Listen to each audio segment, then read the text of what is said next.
Hello everyone, welcome to Lukmaan IS. Today we are going to have the Hindu analysis of 28th July 2022. Let's see directly which are the important articles from today's The Hindu newspaper. First of all, let us understand the context of these articles and then we'll discuss them in detail one by one. First of all, mains related articles. Issues related to fiscal federalism. On page number 6, editorial page, the only article relevant to our examination largely. It talks about fiscal federalism. Although if you read this article, the tone of the writer is a little bit skeptical, pessimistic and staunch critic of the present government.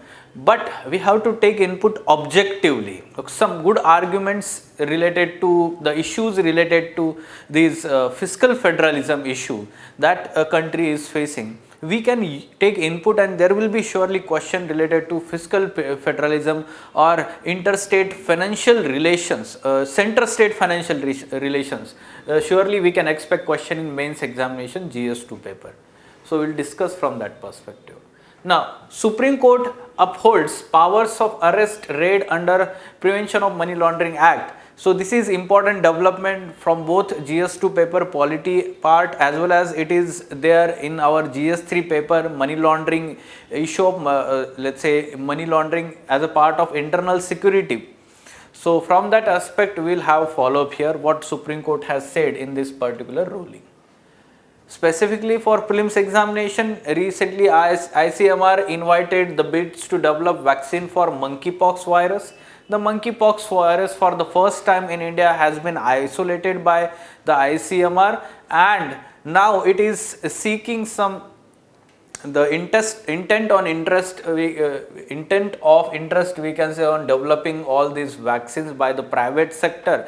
There is scope for collaboration by ICMR with these private companies for development of vaccine for monkeypox virus. Then replacement level fertility achieved. This is the statement given by Union Minister and this is important development from health and society perspective. Up till now some of the states were lagging behind achieving this total fertility rate of 2.1 called as replacement level of fertility. Now all states and union territories have reached to replacement level of this total fertility rate 2.1 or below that. So you should be aware about this fact. Whenever we write in mains examination also we should use the updated fact. Street view 360-degree panoramic view by Google company. Now this is for the first time in India being implemented. Even in the past Google company had let's say failed attempts to implement this. At present we know that we use this Google Maps application, right? So there we have this traffic routes and everything is available. Now in the same manner the exact 360-degree view of the street at present what kind of traffic congestion is there in that particular street will be seen. This will be implemented in only at present 10 cities and it will be expanded further. We will cover this from miscellaneous perspective. Then numbers game. So Commonwealth Games 2022, some factual aspects are mentioned in page number 15 sports page as UPSC is also asking in prelims examination sports related question. Last year there were 2-3 questions related to sports. We can expect the question from the Commonwealth also, some highlights of this year's game and India's achievement up till now in the Commonwealth Games. They have been mentioned. Okay, so let us go in detail. First article, the poor state of India's fiscal federalism. Now, as I have earlier said that although the writer is pretty much pessimistic and staunch critic of the present ruling dispensation at the center, but we should take the inputs in objective manner. So first of all, we should understand the context here. Context is that several developments since 2014 have happened which had skewed the financial relation between center state and favoring the central government. So in the start the writer is giving Dr. B.R. Ambedkar's speech and the highlights of that speech in Constituent Assembly, and it says that political equality, even though achieved through fundamental rights and other rights, it will not be successful unless and until we achieve socio-economic equality. Okay, so basically to achieve the socio-economic equality, the center-state relations, especially the financial relations, were very important, and the two important institutions, they were given the task, one being the constitutional, one other being the non-constitutional body. Immediately after independence, two pillars: planning commission, first one, and second is finance commission. Now finance commission is constitutional body, this was executively created body, and in 2015 it was replaced by Niti Aayog.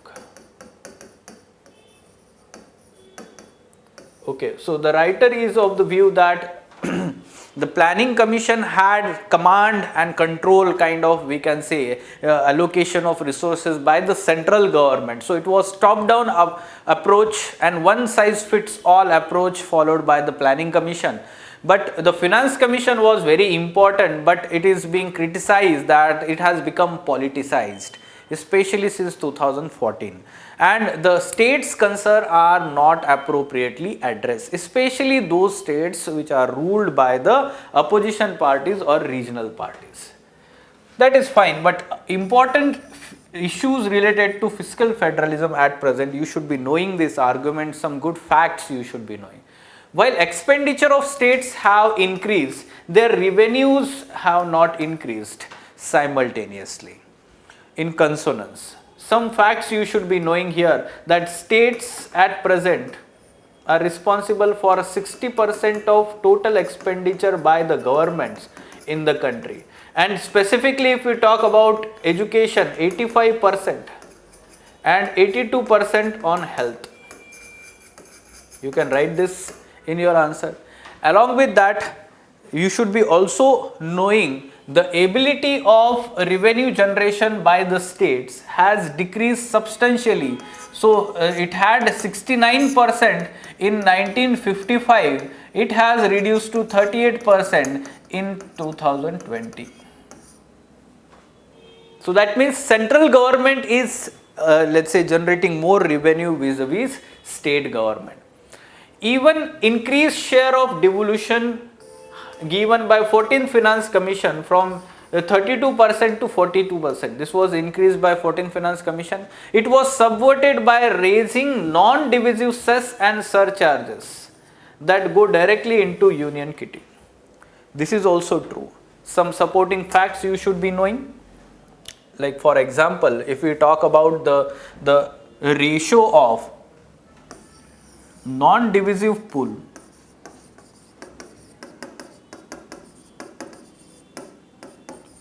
taxes of center, this has increased. Okay, so it has increased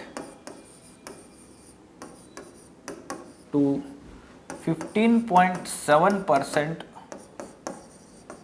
in 2022 from, we can say that, 9.5% in 2012. Okay, or 2000, sorry, exactly year you can mention 2015. So basically you can see, because of increase in number of cess and surcharges which are not falling under the divisible pool between center and state, so this increase has resulted into increase in revenue generation by the center, which will be used by the center only. Okay, so this has increased. Vis-a-vis the state's ability to generate the revenue has decreased, especially because of, we can say, the divisible pool amount has decreased because of drastic cut in corporate tax or corporation tax. So basically it has, in 2019 it has been reduced from 25% to 15%. So this reduced the divisible pool amount. At the same time, GST compensation to the states is going to end in 2022 this year. So now the states are on their own. They have already lost the important revenue generating, we can say, taxes, that is indirect taxes. They have lost into the GST now. So they have to accept whatever the GST divisible pool that is there.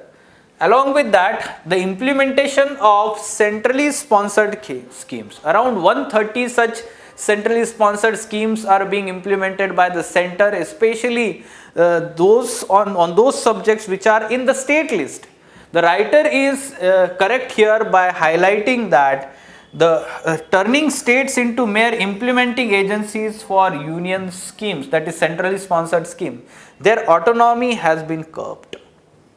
Okay, so basically around 25% to 40% under these schemes is to be implemented or funded by the states also.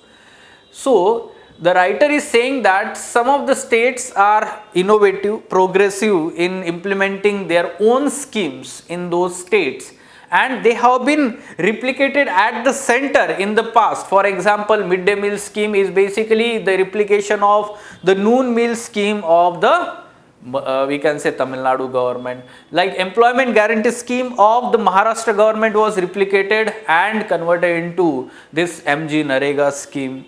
Okay, so basically the state governments have more ability to adopt, understand what local people want, and accordingly their schemes needs to be implemented, but their funding, their resources are going to all these CSS, centrally sponsored scheme. One more drawback of these schemes is that one size fit all approach is used by the central to all states, and that's why in some states maybe that scheme is not effectively implemented or may not be required also. Like for example, for health and education, some of the southern states like Kerala and Tamil Nadu, they are far progressive even at the let's say average indicators of the country. So that's why they need some kind of flexibility for their own development.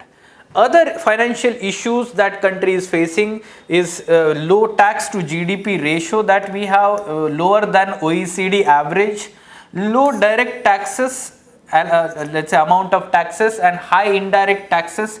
Indirect taxes at present contribute more than 56%, narrow tax base. So we need to focus on these also to increase the revenue. Okay, so you should be knowing about all these arguments. Note down these facts also from this article. This question can be attempted from the article and whatever the discussion we had. India's fiscal federalism has not been successful neither in achieving socio-economic equality nor in reducing interstate disparities. Examine. So first of all, you should be accepting and giving some arguments in favor of the statement. Along with that, you should be providing some positive aspects also. Okay, so it is not completely true. Rather, we can say that the poverty has been reduced. Employment generation has been there. Along with that, the interstate disparity to some extent it has reduced also. Okay, so you should be having some supporting facts, and in this end we should give some way forward here. Fine. Now next article, Supreme Court upholds powers of arrest raid under Prevention of Money Laundering Act. So what Supreme Court has highlighted, we should know that money laundering is an offence against the sovereignty and integrity of the country. The court noted it is no less heinous offence than the offence of terrorism. Okay, what are the arguments by the petitioners here to scrap this amendment? And over 250 petitions were filed against the amendment to this PMLA, which the challengers claimed that it violates the personal liberty, procedures of law and the constitutional mandate. They all also claimed that the process of whatever the, let's say, investigation under this law itself was a punishment. Now, other highlights of this judgment: the offence of money laundering is heinous offence as terrorism. Section 3 defining money laundering, Section 24, Section 5 attachment of property going to stay. Stringency in granting bail under the Act is legal and not arbitrary. This has been also highlighted. Then it is not mandatory to give an enforcement case information report in every case, as it was not an FIR.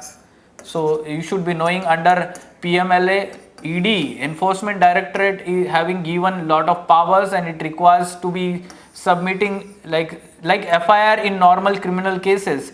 Enforcement Case Information Report is also, we can say, submitted, but it is not required in every case. This is also given by the Supreme Court. Statements made to ED are considered admissible. This is also very important aspect highlighted. The provisions of attachment of property of accused as proceeds of crime balances the interest of the accused and the states. Now, the court has clearly said that the question of enactment of this amendment through money bill route is to be decided by the larger bench separately. Okay, so this is the follow up. Again, there will be one mains related article in the following days. There will be editorial, so we'll cover from mains perspective there. ICMR invites bids to develop vaccine for monkeypox virus. Yes, so for the first time the ICMR has isolated the monkeypox virus has been isolated by National Institute of Virology Pune for the first time in India, and ICMR has invited expression of interest proposing a handover of virus strain to the interested Indian vaccine and vitro diagnostic industry partners for development of indigenous vaccine diagnostic kits for monkeypox virus. Okay, so isolation of virus strains is the first step towards expediting the development of drugs, vaccines and rapid diagnostic kits. Basics about this monkeypox virus, although we have covered earlier, there are two major types of monkeypox virus, one that originate in Central Africa and other originated in West Africa. The present global, we can say, spread of this monkeypox virus is by the less severe West African variant. Okay, yes.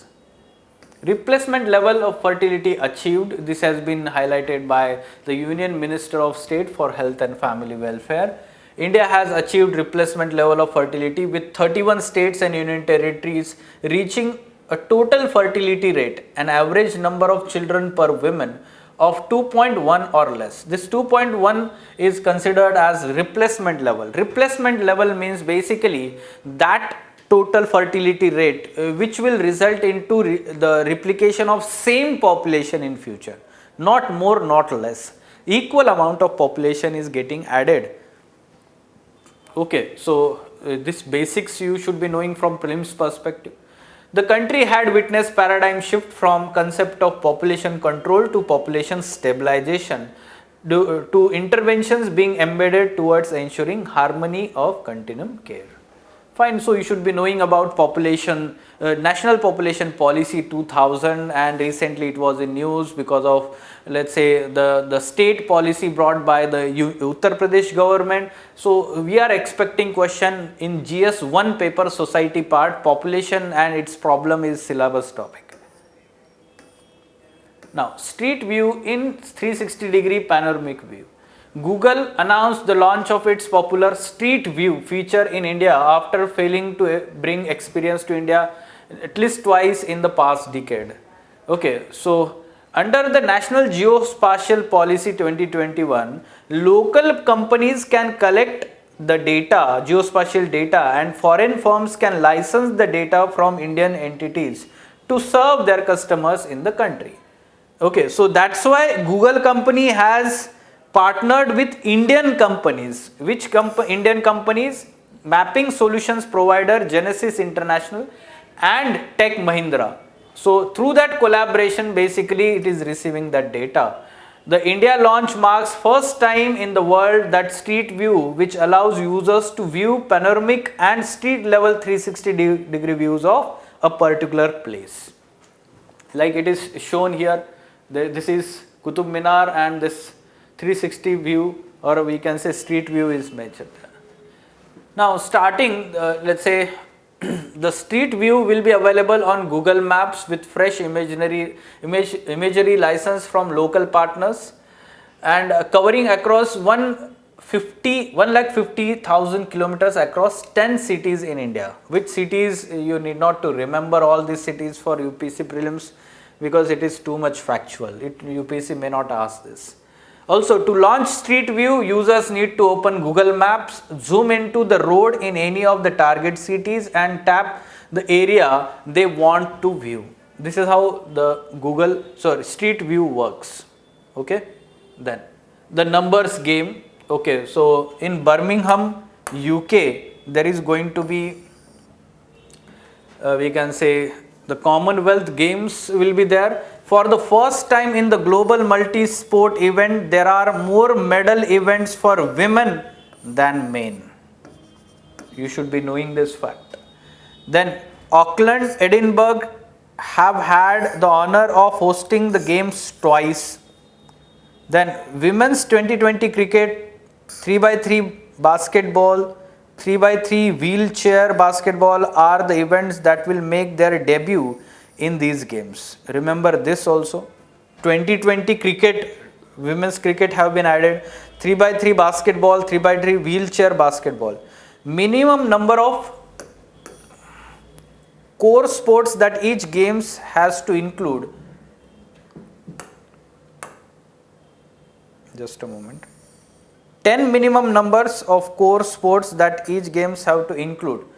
Okay, so since the inaugural edition in 1930, the number of games held 21.